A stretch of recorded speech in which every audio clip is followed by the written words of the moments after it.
Oliver Dorin and Pierre. Who do you turn to at the brink of the apocalypse? Who has the answers when the very foundations of contemporary Western societies, from their investment in capitalism to the boundless desire for growth, threaten the survival of civilization? What might help us to mitigate the financial, commercial, political, social, and cultural collapse for which we may be heading? These are alarmist and alarming questions. But whether we think that the end is nigh, many of us would agree that things aren't exactly going very well out there. Narratives of decline are embraced by progressives and conservatives alike.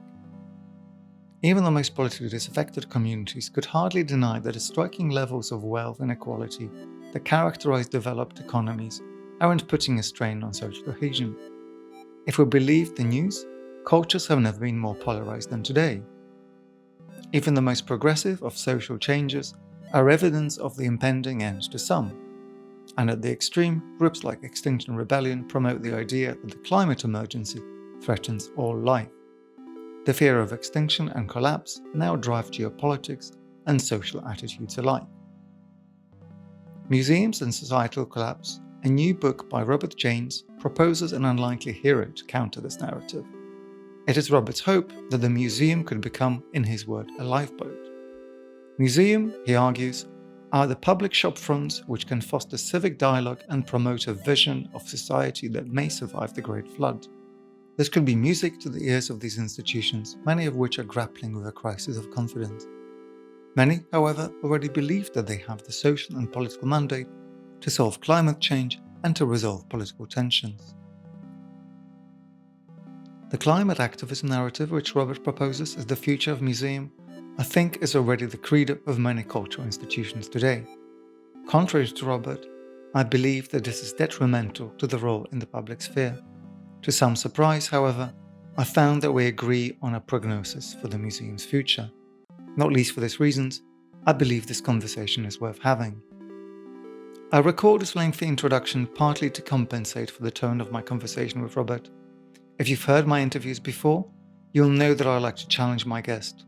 As you will shortly hear, I found some common ground with Robert in his decline diagnosis, but I disagree strongly on the tactics of legitimation which museums deploy. I try to edit our nearly 2-hour conversation into a fair representation of Robert's proposals, which are meticulously researched and forcefully argued. Robert Janes is an independent scholar whose work draws on his many years' experience as a museum director. He is the editor emeritus of the Museum Management and Curatorship Journal, a visiting scholar at the School of Museum Studies at the University of Leicester, and he is the founder of the Coalition of Museums for Climate Justice. He is the author of multiple acclaimed books on the social role of the museum. As ever, you will find links to the items we discuss in the show notes, alongside ways to follow and support my work.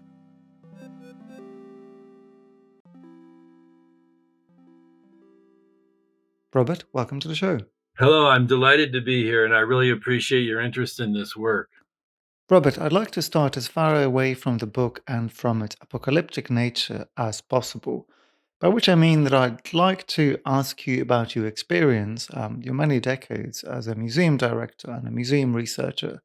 So I wanted to ask you for some anecdotes and some examples of the positive role that museums can play in societies that you have been involved in. I think this as a set of credentials will be incredibly useful to our thinking about these institutions as we go on. Yeah, that's very sensible, because my experience in the museum, which I guess is over 47 years now, has been salutary both personally and professionally, because I began my career as an archaeologist in the Northwest Territories, which is that remote region of northern Canada, about 1.3 million square miles. 2/3 of the population were indigenous when I was living there for 14 years. They were either Inuit, Dene, or Métis. And I actually lived in the bush for 6 months in a traditional hunting camp, which consisted of about 5 families, probably 45 people, ranging in age from 3 months old to 85, who were still living on the land.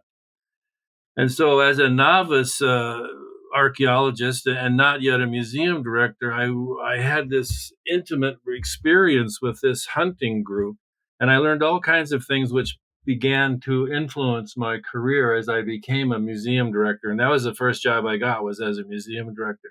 I learned all about leadership, but not leadership based on hierarchy. It was leadership based on trust and respect. I learned about self-organization. I learned about stewardship of the land. I learned about generosity in a severe environment. And as I think back and reflect, those things, those experiences, those values were, I assumed, and they characterized all my management of museums from then on. So that was a very personal experience, which influenced my professional life. But also, then many years later, when I became the director of the Glenbow Museum in southern Alberta, which is one of Canada's 10 largest museums. Basically, you would call it a regional history museum. It was truly multidisciplinary.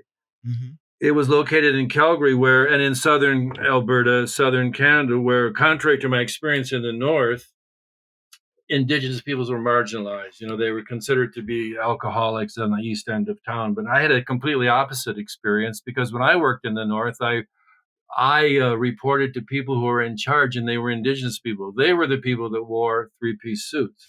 Well, to make a long story short, we fostered relationships with the Indigenous people in the homeland of the Blackfoot, where the Glenbow Museum was located. And that experience resulted about 12 years later in the largest repatriation of Indigenous sacred objects in Canadian history.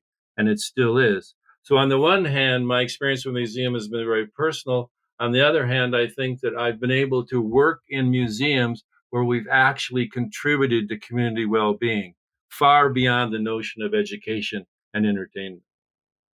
That's an intriguing account of museum life, and which places some of today's conversations about deaccessioning and decoloniality in museums in quite some historical perspective. But I want to row straight back out of this happy story and ask you what it is that jolted you to become such a doomer. And forgive my levity, I mean, reading Spengler can't be all that much fun, but I am referring to your first chapter, which assembles quite a number of accounts and theories of society's inevitable collapse. So, staying with the biographical for a moment longer, what happened? What changed? Well, that's really interesting. You use the word jolt, because I did have a real jolt in 1989. In those days, the museum was, I think, about 85% public funded. It had very little business raising money, had very little earned income. And the head of the government called me up and said, well, we've decided that we're going to cut your budget by 45% over the next year. Mhm. And because we didn't have much independent income, we ran the numbers, did some really serious conversations, and realized that the institution would be bankrupt and gone, were we not to come up with some sort of strategy to combat that huge budget cut. And so that got me asking, so why are we doing all this? Because the first thing I had to do was lay off 25 people. Mm. Then when I did that, I received a death threat. Oh, wow. And it sort of began to unravel, and it caused me to ask the question, why? I mean, what really is the purpose of this organization? All this heartache and trauma and anguish has started now, and to what end? So I really started asking why, what, how, and for whom. And that began a long strategic process, which really probably went for 12 years. And we took the institution completely apart. We changed its Mhm. internal organization. We changed its value system. We installed principles to make it a more intelligent organization. So that was the jolt. But that jolt was really, in retrospect, a very welcome thing, because it changed my whole attitude towards museums. And I began to realize negatively that most museums that I was aware of were never asking, why are we doing what we're doing? They were just set in assumptions, untested assumptions, and past practices, some of which were completely ridiculous, like this notion of you can't deaccession, you have to keep everything for everything. We began to challenge all those sacred cows, and I do it to this day. I guess I've just become more and more serious about it. Okay, well, let's follow that into the book. Your argument develops essentially, I think, in three sections. One is an argument that we are indeed in trouble, that society is collapsing in a number of different ways over a number of different metrics, from environmental to economics and social. Second is the proposal that museums should do something about this. And finally, you give some examples of museums that are coming up with solutions or they're using the resources to propose solutions. How do you begin to convince your colleagues that this is a relevant and urgent narrative? Well, the first thing I would do before I get into that is challenge this notion that somehow museums can have their own view of reality. Hmm. That somehow they can sit on the sidelines and be comfortable with what they do and not pay attention to what's really going on around them. And part of that curse is this notion of neutrality, which most senior museum leaders are still claiming, that somehow we can't get involved in moral and civic issues that will ultimately impact my organization. Instead, they claim this notion of neutrality. But of course, that's complete nonsense, because most museums are mainstream Western civilization institutions, so they have biases built right into them. Hmm. But I would say that what museum workers have to do is sort of lift up their brains, lift up their eyes. I know they're very busy and they're very stressed, but we've got a really big problem. Now we have the new word polycrisis, wherein multiple interconnected stressors have amplified over time and created this overwhelming complexity. And climate trauma, and we shouldn't even talk about climate change. I mean, that's a ridiculous term. First it was climate change, then it was climate warming, then it was the climate emergency, then it was the climate crisis, and now I'm inclined to call it the climate trauma. But again, it's only symptomatic of some much more fundamental and deeper problems, including ecological overshoot. We have now arrived as a species at a point where we're consuming more resources than our habitat can provide, and we're producing more waste than our habitat can take care of. We've got civilizational overshoot, this consumptive model, where I fly to London, England for 2 days just because I want to. We have government incompetence. We have corporate deceit. I mean, just have a look at COP28, 2,400 oil lobbyists. We have eco-modernism, this new perspective which says, well, we can have it all, we can have electric cars, we can have plenty of solar panels and wind turbines, and we don't have to change our life at all. We'll just continue to mine the earth, destroy the ocean, create all this renewable technology, and maintain the comfort level of the global north while the global south continues to unravel. We have refugees, we have authoritarianism. I mean, right now we're using, in terms of our consumption, 1.75 planets. And you couple that then with toxic pollution, the disappearance of wild nature. If you look at all the biomass now, the mammal biomass in the world, only 4% of it is still wild. The other 96% are human beings and domestic livestock. We've got resource depletion. We've got political polarization. We have disruptive wealth inequality. And all these things, you just have to listen to the news every day, with refugees, war, water quality, all of these things. So I would say there's a pretty big pattern out there showing that collapse has already been installed. And so how museums can sort of say, well, that hasn't really impacted me yet, is really fuzzy thinking. And I wrote this book in many ways because I felt an obligation to serve as a messenger, to communicate this poly crisis to my colleagues, because I realized that a lot of them are too stressed to be able to think in this larger context. So I consider this kind of communication really important, because I don't see a lot of museum boards, executives, or managers having the sort of conversation that you and I are having right now. And this conversation has to start if we're going to have any hope of addressing it. And so I start to think, well, why? I mean, boards of governors, curators, artists, they're intelligent people. So we've got a problem with senior museum leaders. They may have 30 years of experience, but it's the same year repeated 30 times.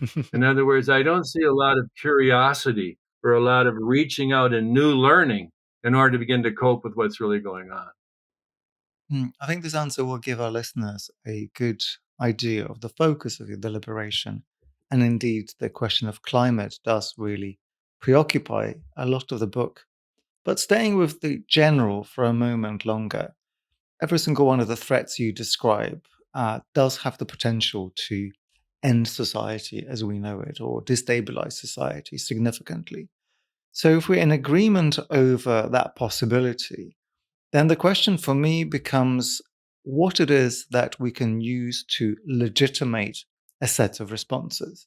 So it shouldn't be difficult for us to agree at this stage that any one of the problems that you describe, whether it's inequality or whether it's geopolitics or indeed climate, solicits quite a gamut of responses: political, social, and individual and emotional. But what is the platform from which an institution like the museum could build something along the lines of a consensus or a proposal? Well, I think generally and simply, the arena is the individual, the family, and the community, because governments demonstrate every day their complete disregard and their incompetence about what is really going on and the hard decisions that are going to have to be made in order to cope with this new reality. I mean, I live in a small, beautiful mountain town in the Canadian Rockies, about 5 minutes from the Banff Park Gate. And I think Banff is quite famous around the world. Hmm. And all the economic planners, all the politicians are committed to this 20th century model of growth, right? They're still thinking that 30 years from now, there's going to be egalitarian jet travel and people are going to be coming here from China and Brazil. I mean, the signs are already out that that modern techno industrial civilization is on its way out. There's not going to be enough oil and gas to do that. So to predicate the future of my beautiful town on international tourism is actually immoral in my view. So if I say individuals, families, and communities are the focus, then I go to the fact that there are 95,000 museums in the world. Some say there's like 110, but at least 95,000. And they're public storefronts. No other organization has that sort of welcoming feature. Universities, I mean, most people would never step on a university campus. They're far too Mm. complicated and alienating. Governments aren't doing anything about it. Corporations certainly aren't. So these 95,000 museums have the potential to begin this conversation, to actually help and assist their citizens, their individuals and families become more aware that our culture is changing, that this old model, the MTI, the techno industrial, is no longer working. And we need a new narrative. We need a new narrative that goes beyond economic growth. And I'm firmly convinced that museums have the knowledge and the capability to begin that conversation at the most local level. And that's where all of this suffering, where all of this success, all of this grieving, all of this joy is going to play out, is in your neighborhood, in your town, in your city. And museums are instrumental, as a mechanism of the commons to begin this conversation. And not only begin the conversation, but to assist with it. I mean, just look at a collection as a seed bank, right? Museum collections are evidence of sustainable living practices that we've had for thousands of years. And we may have to go back to Mhm. that as this industrial technology becomes more and more brittle. But nobody has really begun to explore the potential of museums within this threatening context that we now live in. And I'm hoping that this book will sort of at least send a message and get some people thinking that there are possibilities. There's causes for, I don't know if I want to use the word hope, but we certainly aren't helpless, and museums can really assist with that.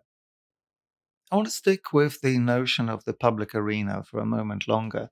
So I'm struck by your deployment of this concept of the individual, family, and community. It's kind of very conservative approach to where agency and power lies, and the relationship of that formation and a broader democratic principle.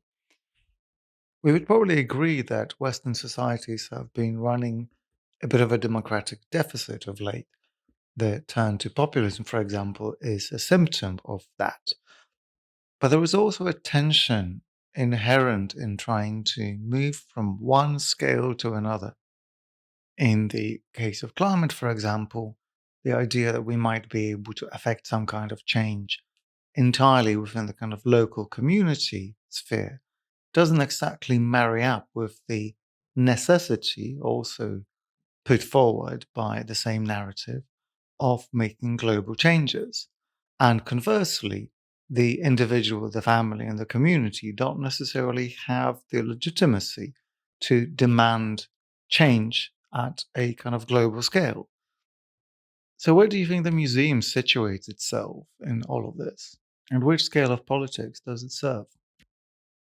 Well, if I may, Pierre, I'll ask you the question: why does not democratic legitimacy reside in the community on the most local level? Because maintaining democracy is all about individual responsibility and individual commitment, and that all unfolds on the community level in terms of really getting things done. It doesn't necessarily reside exclusively in Parliament or in Congress.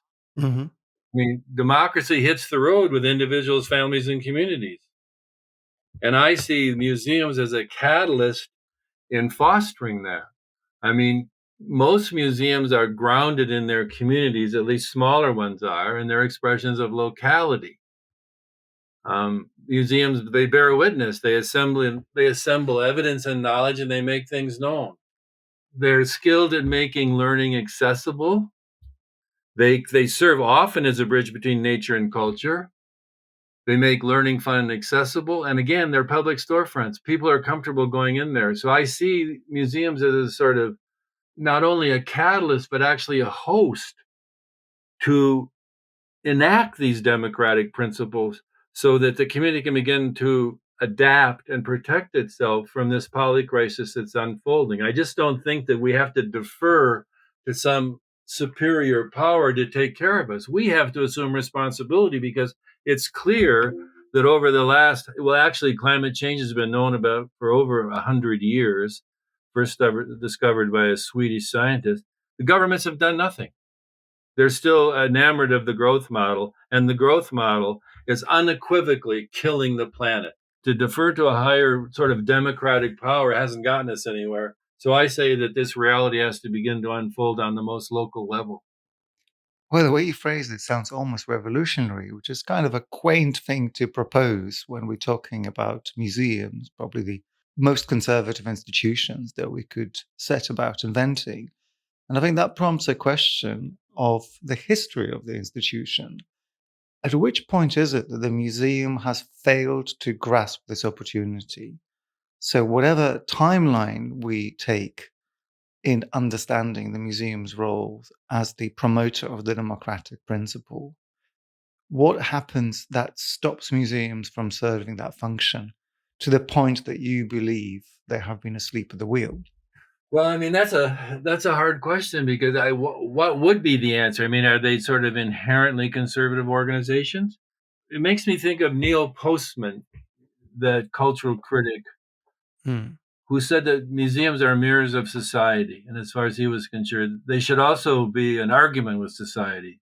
They should also deal with things that are difficult and unpleasant. But when you look at museums, I mean, there's some hope there because if you look at their evolution, like you referred to, they started out as these imperial collection closets that were very exclusive Hmm. and plundered the world. And then we had the public museum, which was to edify and educate the common person. And that lasted for a long time. And now we have the museum as mall, right? They're basically have become appendages Hmm. of consumer society. They're more interested in what they're serving in their dining room and the junk that they sell in their shops than they are with values and purpose. And so now we're kind of dead ended at the museum as mall, which is the growth model. So we're at a watershed. It's time for change. We need a new narrative. And what better institution than a contemporary art gallery or a museum to start cobbling together that new narrative in conjunction with those people who are interested in the museum and who support it? So I think there's potential for the museum to change its trajectory because it has done it at least 3 times. It's just now that it's really urgent. And for some reason, as I guess because museums are a mirror of society, this growth model has sort of swindled everybody in the museum world, and everything is neoliberal and it's all money based, and it's where business literacy and business methodology has actually replaced values and the core purpose of museums. And I think you and I would agree on that because we're still suffering from Yes, I think the neoliberal collapse of these institutions is at the root of a lot of its thrashing about now. that. I agree. I think where we would disagree is to whether the proposals that you extend are not, in fact, attempts to overcorrect and to cover up for a great amount of moral uncertainty and complete lack of understanding of their legitimacy and the source of the authority. So maybe we could go back to the question of museum neutrality that you invoked earlier. And I think that concept is useful because it could mean two different things. Normally in literature, it refers to the idea that the museum is not just this kind of pristine representation of its society. I mean, it's a mirror, but it's a distorted mirror because, of course, it's driven by the values and the practices of whoever over its history has contributed to making it what it is. So a museum is, of course, biased. But the other question of museum neutrality is to do with, particularly in today's society, which we believe is more polarized than ever before, that's to do with the museum's openness to contrasting ideas and conflicting ideas. I'm going to cite something which I had noted from the book. Museums have a more enduring role to play in society by clearly demonstrating that no one group or ideology possesses the sword of truth about how society should conduct itself. So you want to, I think quite commendably, you want to undermine that kind of symbol track thought of museums. I think the question then becomes who it is that actually needs to be deposed, because both critiques can be valid at the same time, that it's both the business as usual, the Louvre opening yet another branch and yet another oil state, but the other is the overcorrection of the activist museum that has the right answers on climate, on Palestine and Gaza, on trans rights, migration, Brexit, Trump. The list is endless. How do we navigate the fact that society is indeed fractured, not merely on climate, but actually in pretty much everything that has mattered? The voting booth shows us that we do not agree. Yet museums, those that have woken up, those that have followed your call, actually have been in quite a lot of trouble by really siding with a very, very streamlined and aligned set of conclusions and not really allowing any of that kind of public discourse that we were wanting to encourage. I've always been interested in this notion of neutrality, and it really started to bother me when, climate crisis began to rear its head, because museum directors would tell me, because I started writing 20 years ago about climate, and they would tell me that, well, it's really a scientific issue. It's a science museum should be dealing with it. It's a political issue. But, as more and more evidence accumulated, it's clear that the whole thing, I mean, it reflected so many different issues. It was moral, political, social, cultural, etc. And to claim that somehow the climate trauma was neutral ground was really ridiculous, because museums are knowledge-based organizations, and there's a 98% scientific consensus for at least 15 years now that climate crisis is human-induced. And so for a museum director to claim they're not going to do anything about climate change because they want to maintain their neutrality was just unacceptable to me, because it's not a political issue, it's a scientific issue, and they have a responsibility. So to answer your question, I think this whole thing has to begin with individual institutions. There isn't some proscription. And a museum, an art gallery has to sit down with their directors, their staff, their management, their key stakeholders, maybe even their community, ideally, and begin the conversation about why are we doing what we're doing, for whom, what, and then let the how come. And I think that, I mean, in my experience, when I've introduced these kind of broad conversations and open conversations, it inevitably leads to discussions about values and purpose, meaning. And now, for some museums, it's leading to an advocacy policy where, in sympathy of what you're saying, they can't do everything. An advocacy policy allows them to sit down and decide what civic and moral issues are important to that museum, where can they add value, where can they assist, and then identify those, and then get on with that work, and not pretend to be everything to everyone, but decide which issues are most critical. And I think it's perfectly feasible to do that, and I've seen some museums do that. Well, I'm glad we agree that turning museums around does involve some trade-offs and decisions. And as much as one could make a joke of, say, the Museum of Coal Mining rewriting its mission to become a museum of climate activism, We could also consider the trade-offs involved in repurposing all sorts of other organizations towards the goal you have just outlined. Hmm. So from my perspective as someone involved in contemporary art, the wholesale turn of contemporary art museums, as we just saw in the Museum COP that Tate hosted in October, that does result in removing the focus from all the other things that art is not only useful, but actually humanly necessary for. And another byproduct, which is also illustrated in this COP that I just referred to, is the fact that none of the conversations with communities on a local level are necessarily happening. The fact that a whole bunch of museum associations come together and are able to, after a couple of days of talking, saying, we will from now on make it our priority to make climate change programming for our audiences, is kind of a betrayal of the principles I think that you were espousing. Well, I think it's hard to generalize, and a lot of what we're saying this morning is generalization. But I mean, museums are knowledge-based organizations. They have a long tradition, and I'm still perhaps naive, but I think that for the most part, the governing authorities are sincere, and I don't see why they can't sit down and have the same conversation among themselves and decide what are we going to do. Are we going to join this or not join that, or accept this or not accept that? I just see them as this really powerful institution that's not paying attention. And of course, as they begin to pay attention, they're going to make mistakes. But why do museums just have to be seen as sources of leisure entertainment?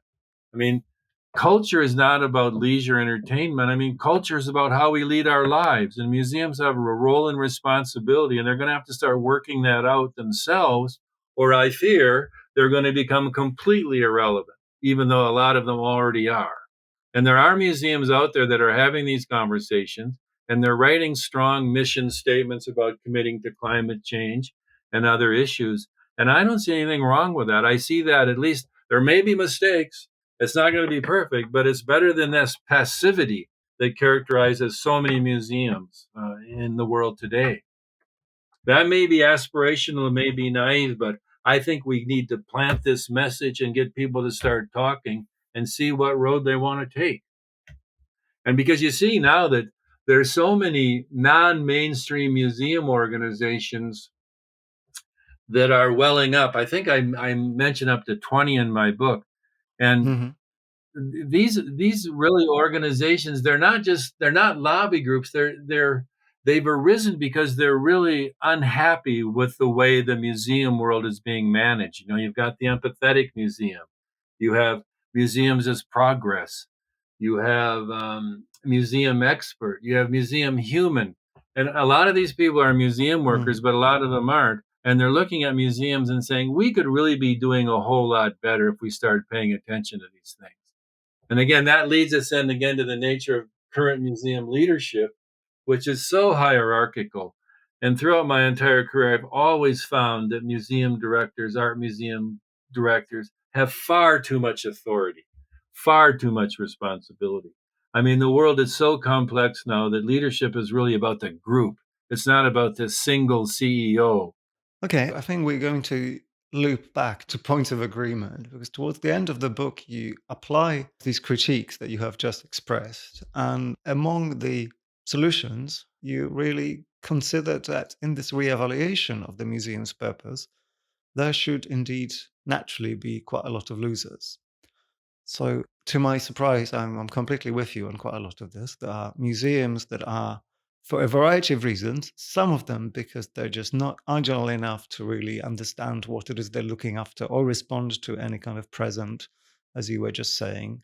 Or on the other hand, I personally find that the bigger the organization, the more likely it is actually to have been wholesale captured to the point that it kind of serves an agenda that, for my taste, goes too far. But Mhm. whatever reason it is, I think you and I seem to believe that kind of smaller would be beautiful. And for you, maybe that's degrowth. For me, it's just kind of despair at the mega institutions trying to organize themselves and figure out one way to approach the planet's questions. So what are your proposals? What would be worth preserving? What would be worth letting go of?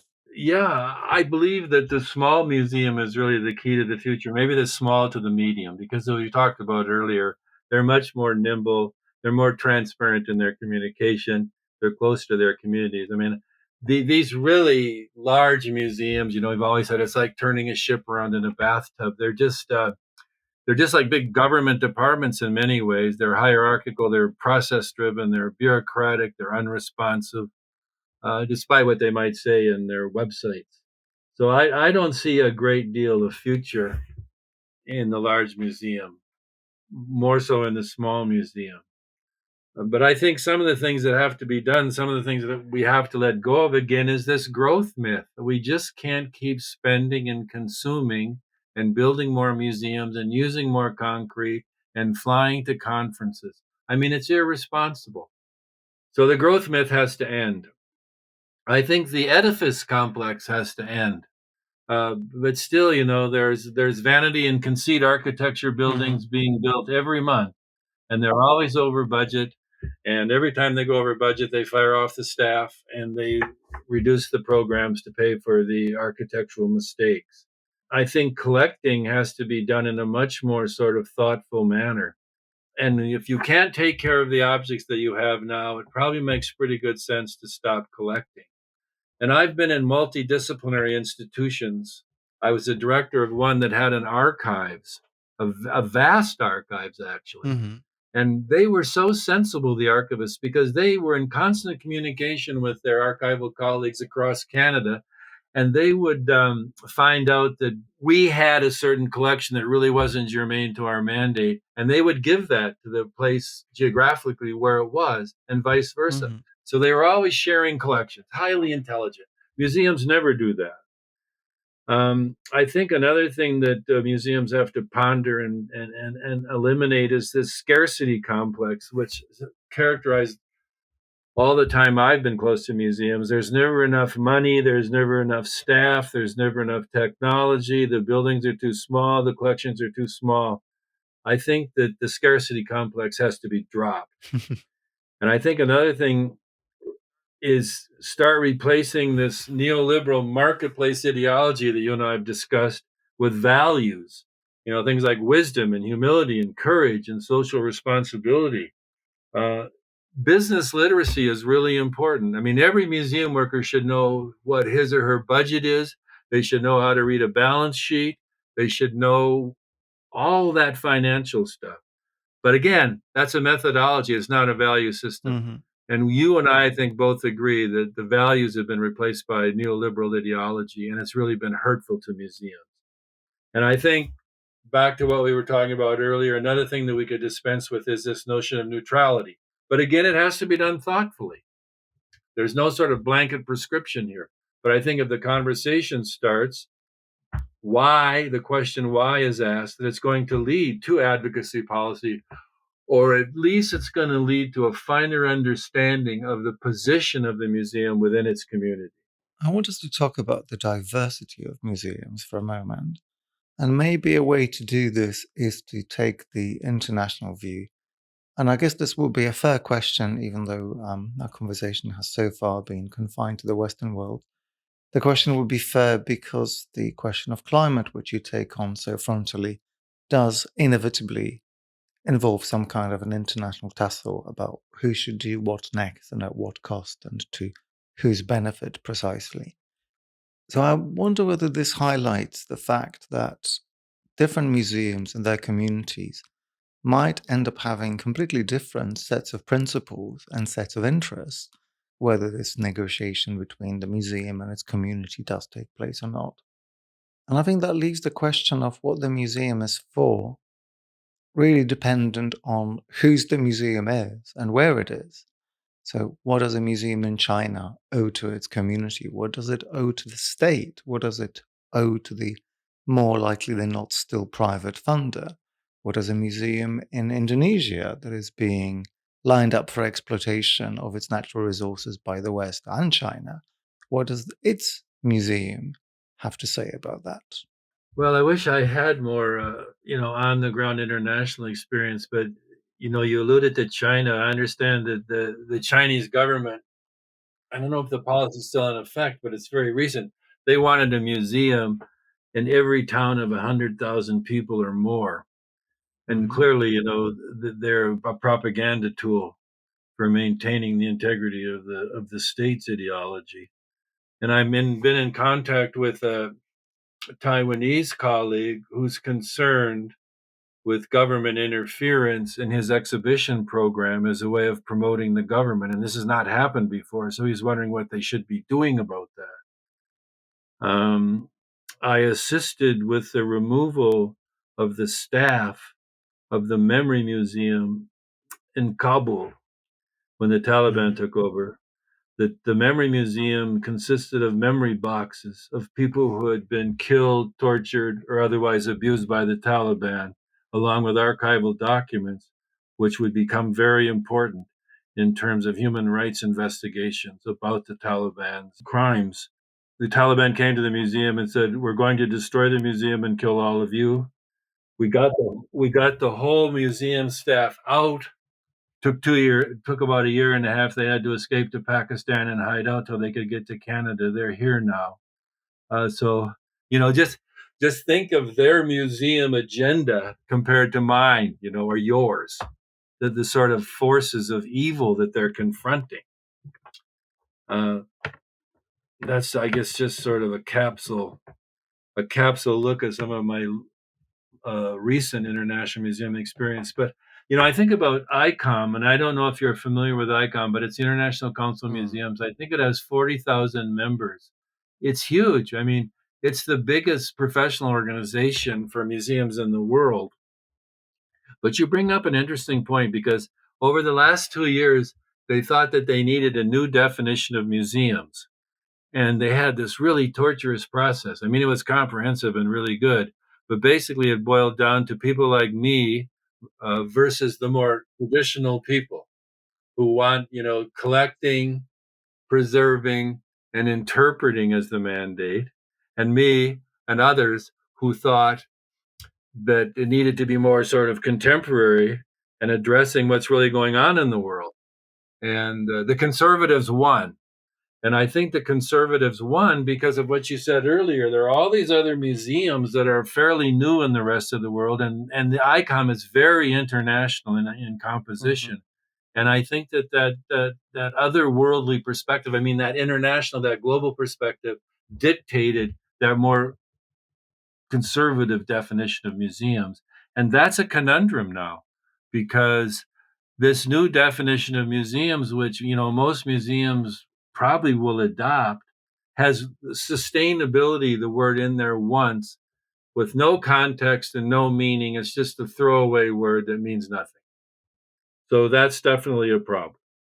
So I think that the museum that's conscientious about the future is going to have to ignore that renewed definition of the museum in the interest of becoming more progressive and contributing more to the well-being of their communities. I think that's perversely quite useful to achieving my goal, even though I completely understand your frustration with this.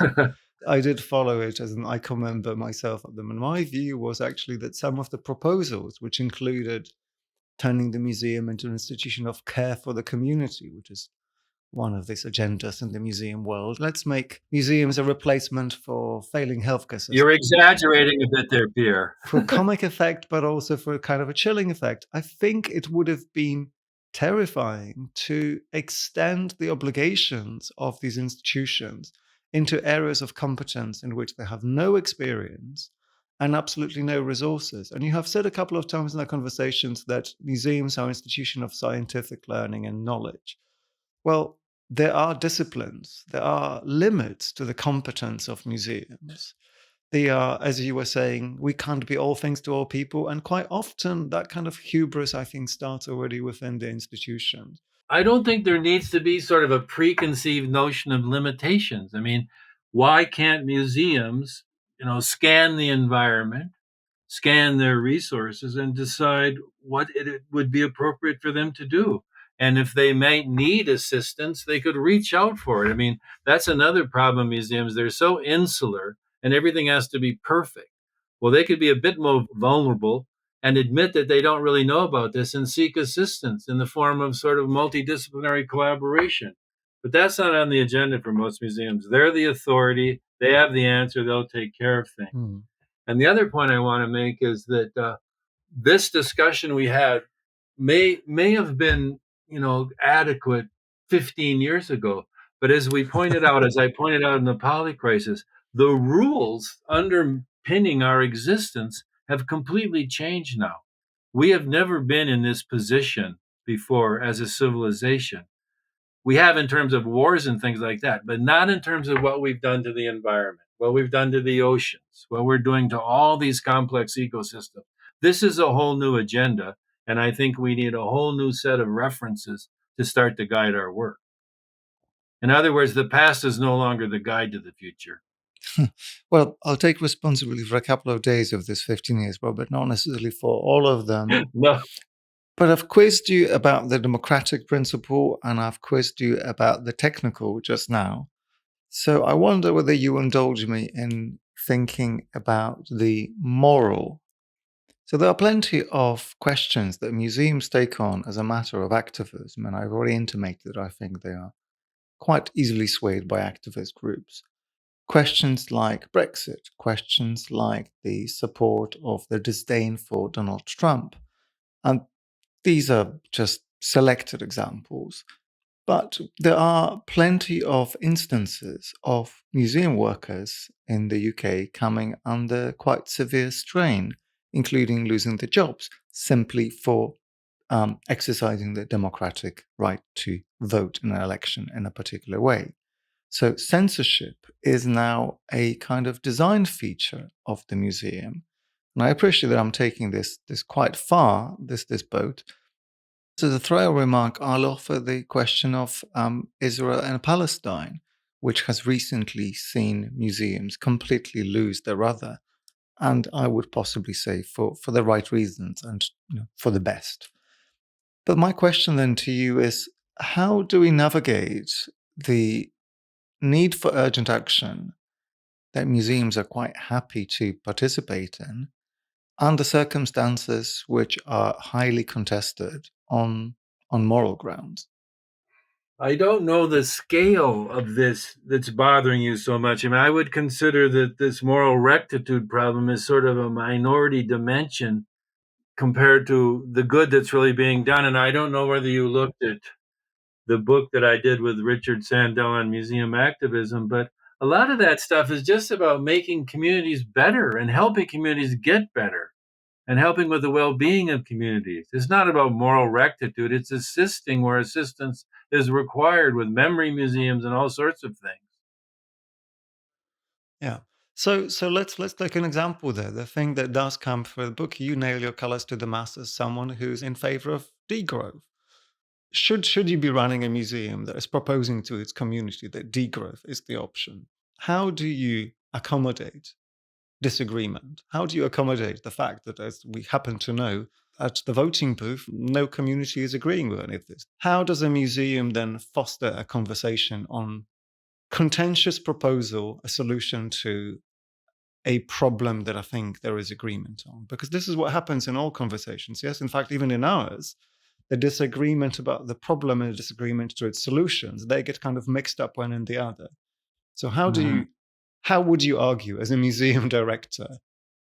How would you include people and then maybe learn from the rejection of your proposals? How does a museum do something of that scale? I'm involved in that experiment right now, as a matter of fact. I mean, I'm not a museum director because I left organizational life, but I've been thinking about that with respect to our community here. Nobody's paying attention to what's going on. They're interested in expanding tourism. So I'm involved with an organization, and I donated some money to them, and we've had two public lectures now, one in person and one on Zoom by Richard Heinberg, the cultural critic from the United States, and another one from Canada. And they've sort of presented, one in stark terms, one in more polite terms, what's going on in the world around us and the implications of the poly crisis for our community. And then we've just run a survey to collect all the data from there were about 180 people that attended these talks. And we've got the survey data now, and it appears there's enough interest in our community that we're going to organize a bunch of workshops, face-to-face workshops, with the concerns and issues that the attendees presented in the survey, and start a series of community conversations to see where will this lead. And as you pointed out, we may find out that people don't care. Just give this up, Bob. We don't need to know. We don't need to have this conversation. Everything's fine. But I'm sensing in our community that there are a lot of people out there that want more answers. They want more assurances. They want more direction on what they can do to begin to prepare. And I see the museum as a catalyst in doing that. But the museum we have in our town is asleep at the wheel. So I did it without them. Wouldn't you know it? The museum isn't always right. But at the risk of ending our conversation on a high note, I wanted to ask you for some examples of institutions and museum practices that are doing what you believe they should be doing quite well. I think the Australian Museum is a poster child for challenging climate change, and its consequences. Particularly a curator there, Jennifer Newell. It's a national museum, so it's multidisciplinary with collections in a lot of diverse areas, really strong indigenous collections, and a scientific component to it. And you just have to look at their mission statement about it, which states their responsibility and our responsibility as citizens to confront the climate crisis in a number of different ways. And they present programs and resources and publications about this. They've made a serious commitment to it. So has the Minnesota Science Museum. The Phipps Conservatory, PHIPPS, Phipps Conservatory, is another sort of poster child for this kind of consciousness. It's the conservatory, but rather than conserving our objects, they conserve plants, and that's in Pittsburgh, Pennsylvania. And then there are just a lot of good mid-sized museums, around the country that are trying to cut down on their energy consumption. They're starting community conversations. But most of them, have selected certain areas to work in, like climate change. They're not dealing with all these civic and moral issues. There's the Homelessness Museum in your country. And another really good one that's really coming into the fore is The Horniman, directed by Nick Merriman, I think, whose wife is the head of the Tate, right? Indeed. And let's not use this as proof of my theory that all these things are orchestrated by activist groups. Well, either way, Robert, thank you so much for your time and for the conversation. Well, thank you very much, Pierre. It's been a real pleasure.